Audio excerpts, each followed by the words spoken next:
Hello friends, कैसे हैं आप सब। I hope you all are very well. आप सभी लोग पटना लॉ कॉलेज के सेकंड मेरिट लिस्ट का इंतजार कर रहे हो, तो पहले समझते हैं कि फर्स्ट मेरिट लिस्ट के बाद क्या क्या हुआ, उससे आपका अंदाजा लग जाएगा और एक एग्जैक्ट इन्फॉर्मेशन मिल जाएगा कि सेकंड कब आएगा।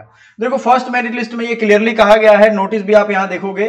फर्स्ट मेरिट लिस्ट का अलग अलग पोर्टल यहाँ है, सबका अपना अपना मेरिट लिस्ट है। जिनको भी नहीं लग रहा है, नहीं पता चल रहा है, जाइएगा आराम से pup.ac.in और सबसे नीचे ऑप्शन दिख रहा है, खोलते आपको दिखेगा यहाँ सबका मेरिट लिस्ट है।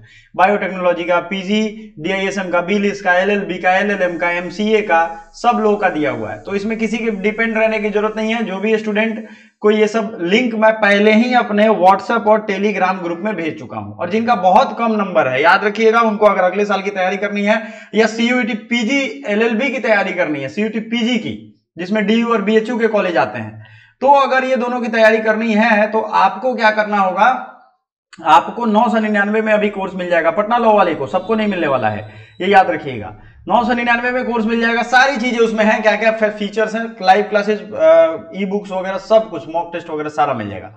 तो फर्स्ट मेरिट लिस्ट तो आपने देखा था। अब इसके नियम भी समझ लो, इसमें कौन से तारीख को बुलाया गया था। इसमें लास्ट जो तारीख था 4 अक्टूबर 2025 को संबंधित विभाग में अपने डॉक्यूमेंट लेकर के आपको जाना था। ये यहां दिख रहा है, पूरा फुल स्क्रीन में इसीलिए रखा हूं ताकि आपको क्लियरली दिखेगा। मेरे प्यारे साथियों, ये समझ लीजिए कि 4 अक्टूबर बुलाया भले गया है, लेकिन पटना यूनिवर्सिटी का ये हाल है कि अभी तक उस पर बहुत सारा, चूंकि बच्चे 26 को भी गए थे, 27 को भी गए थे, उनको ये पता चल रहा है कि उस दिन एडमिशन नहीं होगा, ये कारण है। अभी कॉन्वोकेशन होने वाला है तो गोल्ड मेडलिस्ट को बुलाया जा रहा है, गवर्नर आएंगे, ये लोग आएंगे, तो जितना अच्छा दिखा देना है। देखिए, बिहार की यूनिवर्सिटी के टॉप लेवल यूनिवर्सिटी का ये हाल है कि ग्राउंड लेवल पे कुछ भी ठीक नहीं है। तो एडमिशन 26 वाला हुआ नहीं, फिर अगले दिन को बुलाया गया, इसी तरीके से करके आगे आगे बच्चे परेशान हो रहे हैं। मतलब उस दिन नहीं हो रहा है, अगले दिन को बुलाया जा रहा है। तो क्या निकलता है कहानी यहाँ पे समझिएगा कि 4 तारीख है तो 5 तारीख तक ये फाइनल हुआ होगा, और करते धरते ये लेट हो रहा है।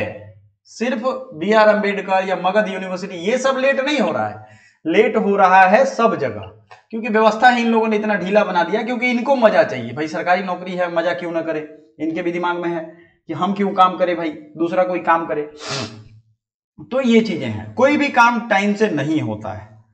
आप लोग नहीं डिमांड करोगे, कोई भी सोए रहोगे, कोई काम टाइम से नहीं होगा आने वाले टाइम में भी। ये याद रखना है आपको। मैं बार बार कहता हूं, पहली बार नहीं कह रहा हूं, बार बार कह रहा हूं कि आप नहीं डिमांड करोगे नहीं होगा। दूसरी चीज है, वहां जाइए और इनसे कहिए कि नहीं सर, हम जब आए हैं इस काम के लिए तो हमारा आज ही करो। फिर क्या कहते हैं, देखिए कोई ऑफिशियल रीजन होगा तो ठीक है। अच्छा, मेरिट लिस्ट आपको लिंक मैंने ग्रुप में भेजा हुआ है, जाकर के वहां से डाउनलोड करिए, चेक करिए, पूरा PDF भेजा हुआ है, इसमें कोई नई बात नहीं है। लेकिन अब कोई हमसे डिमांड करेगा कि सर हमें, ये पटना लॉ कॉलेज का ऑफिशियल वेबसाइट है, इस पर कोई अपडेट आपको नहीं मिलेगा। कुछ बच्चे यहां ढूंढ रहे हैं, देखिए पटना लॉ कॉलेज में सिर्फ इन लोगों का फोटो है, जो प्रिंसिपल हैं या जो और लोग हैं, प्रोफेसर्स हैं, उनका फोटो आपको दिखेगा। कुल मिलाकर के इसमें कोई आपको बहुत ज्यादा चीजें नहीं दिखने वाली हैं, ठीक है ना। एक तरीके से देखा जाए तो यहाँ पे कोई अपडेट नहीं मिलेगा लॉ का, सिर्फ ये नाम का वेबसाइट है, क्योंकि दबाव है UGC का, तो इन लोगों ने काम कर दिया।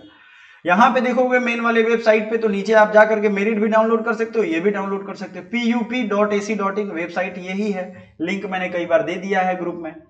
अब दूसरा जब आएगा तो मैं फिर से लिंक शेयर कर दूंगा, ठीक है ना। मिसलेनियस फी कलेक्शन का आया last notice, second merit list जो अभी हिसाब किताब चल रहा है लेट लतीफ, वो हमारा अंदाजा है कि 2 से 3 दिन में आपको क्लियर होगा। हो सकता है आज भी क्लियर हो जाए, हो सकता है कल भी हो, परसों भी हो, कोई डिफिनिट डेट नहीं पता चल रहा है। क्योंकि एक फेज का जैसे ही कंप्लीट होगा, दूसरे वाले फेज के बच्चे का नाम दिया जाएगा, कितने सीट खाली रह गए उसके हिसाब से। तो आप लोग सोच सकते हो कि इसमें कोई डिफिनिट डेट देना ठीक नहीं है। हाँ, डिफिनिट डेट की जगह पे आप ये मान के चलो कि एडमिशन आपका पक्का होएगा, और इसके लिए आपको परेशान होने की जरूरत बिल्कुल भी नहीं है। Thank you so much, bye for now.